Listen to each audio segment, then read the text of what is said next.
E a comunicação não violenta, Cris, ela é um pacote ou a cultura influencia muito? Porque você falou dos alemães, que Uhum. né, tende a ser mais secos, mais fechados. Isso muda de cultura, igual o brasileiro, né, trazendo aqui para nossa realidade, às vezes a gente não fala um por favor, mas a gente pede tão meigo, né? Pô, pega para mim aí, que tipo, o por favor tá implícito, né? Isso é adaptável para uma comunicação não violenta?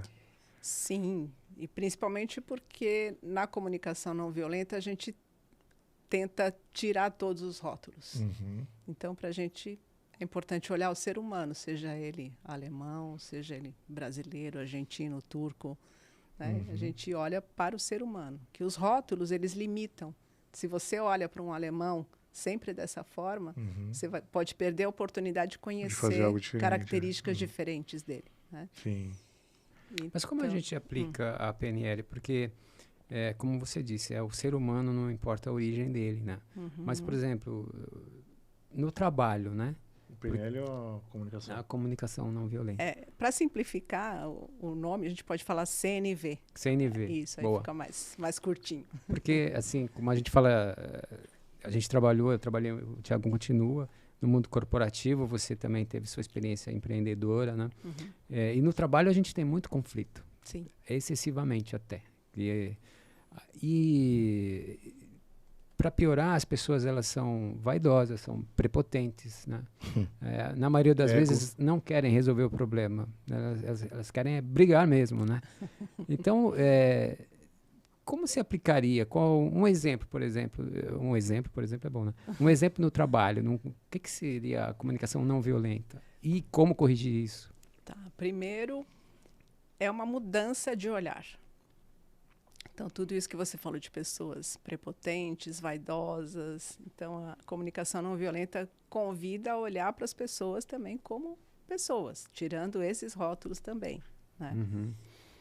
E quando a gente conhece esses princípios, a gente passa a olhar para os acontecimentos de uma forma diferente. Então, você não tem o poder de criar em mim sentimentos.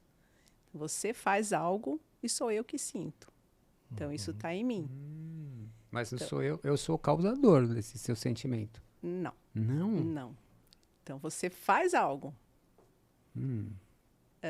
Você... Por exemplo, vamos imaginar que eu sou teu gerente, Uhum, estamos aqui na reunião, você passou um dado errado.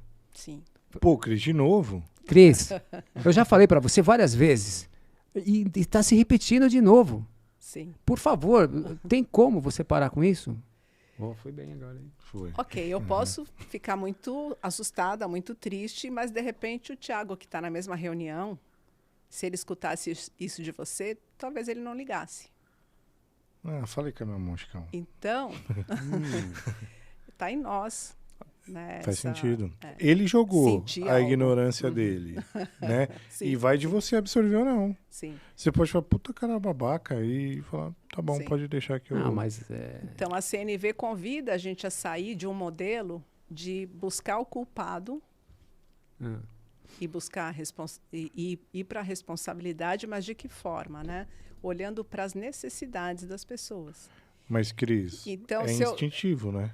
Você... sem dúvida, sem dúvida. A gente está condicionado a ter reações nos tais gatilhos que você falou, né? Sim. Então, se alguém um dia falou comigo dessa forma e ficou muito marcado para mim, toda vez que alguém falar, Começar eu vou a ser falar... reativo, vou começar a chorar, ou eu vou responder para você do mesmo jeito, e ali começa um conflito, né? uhum.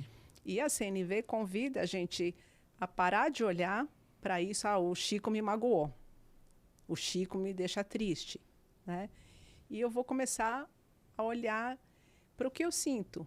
Quando o Chico fala comigo mais alto, num tom de voz mais alto, eu fico assustada, eu fico triste. Uhum. Porque, para mim, é importante tranquilidade numa reunião, é importante a consideração, é importante o respeito. Então, eu saio de culpar o Chico por me deixar mal, me deixar triste, e passo a olhar para que necessidades minhas não foram não foram atendidas naquele momento. Então, quando o Chico falou assim comigo, eu fiquei bem assustada, porque a minha necessidade de respeito, de gentileza, não foi atendida nesse momento. Então, a gente sai desse modelo, né, de culpa, de achar quem é o culpado, e passa para esse olhar diferente, né, que é totalmente diferente do que a gente foi treinado a fazer durante toda a vida, né?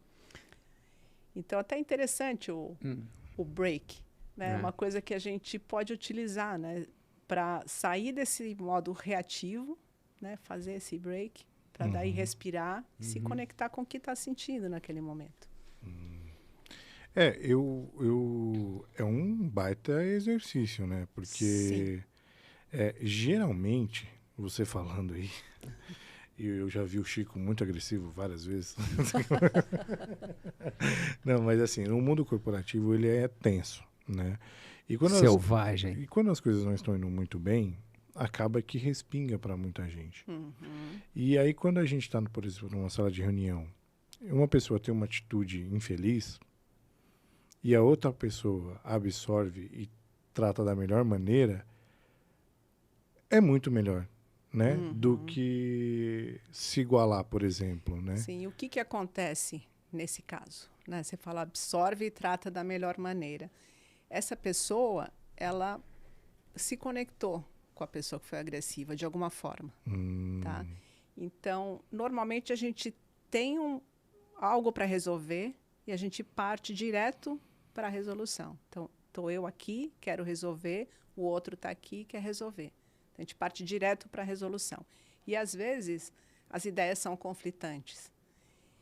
E a gente não consegue resolver, né, se as ideias são conflitantes, se antes disso não tiver essa conexão. Então, quando a gente olha para essa etapa de se conectar com o outro, pode parecer que a gente está perdendo tempo. Como assim eu vou cuidar disso antes de resolver esse problema que é urgente? Mas a solução para as questões, ela vem de uma maneira muito mais natural, muito mais simples, quando acontece essa conexão. Isso em qualquer tipo de relacionamento. Em família, com pai, filho, esposa, marido. Sim, sim. Então, se a gente busca esse momento de conexão com a outra pessoa, busca entender o que está acontecendo com aquela pessoa, por que ela está agindo daquela maneira, que necessidade ela está buscando atender, do que ela está querendo cuidar com aquela atitude. Então, Cris, mas aí me vem aquele lance do seguinte, de passar um pano, assim, sabe? Porque tem pessoas que, por exemplo, o Chico foi agressivo com você agora. Aí, ok. Aí amanhã ele foi de novo, por outro motivo. Não porque você errou, sei lá, porque você apareceu. E aí a gente fica o tempo inteiro tratando isso como normal, entendeu? Essa atitude como normal. Não. É só, não é que trata, mas assim... Cai corriqueiramente. Exato, né? porque... Vai numa rotina do aquele cara, ele é muito um cara grosseiro. ignorante. Tipo, não vamos falar com ele porque ele é um cavalo, entendeu? Entendi. Então, assim, isso rotula de uma certa maneira. Isso afasta. Então, quando a gente fala de CNV, as pessoas que a praticam não vai ter esse sentimento. Vai falar, não, é o que você está explicando, por que ele tomou essa atitude, o que levou a acontecer, o que eu falei, o que eu fiz para isso, para disparar esse gatilho no cidadão, mas na grande maioria das vezes as pessoas evitam, né? Elas se distanciam de alguma maneira, evitam conflitos, né? Sim. Ou tenta ser bonzinho, né? Eu vou ser legal aqui, não vou falar nada para ele, né? E isso não é CNV. A CNV, ela traz 2 elementos muito importantes, né? A empatia, e aí tem também a autoempatia. Então, a empatia é a gente reconhecer o que está vivo no outro, né? De forma respeitosa, né? Procurar compreender, reconhecer aquilo que está vivo no outro. E a autoempatia é ter esse olhar para a gente mesmo. Perceber o que está acontecendo comigo, como é que eu estou me sentindo. E O outro ponto importantíssimo é a autenticidade, a expressão autêntica. Então, eu não vou ficar quieta quando algo está me incomodando. Eu vou falar, mas de uma forma que respeite também a outra pessoa. Né? É se colocar de forma você autêntica, né? de forma empática. Não né? fique quieta ou Mas esmoreça. Né?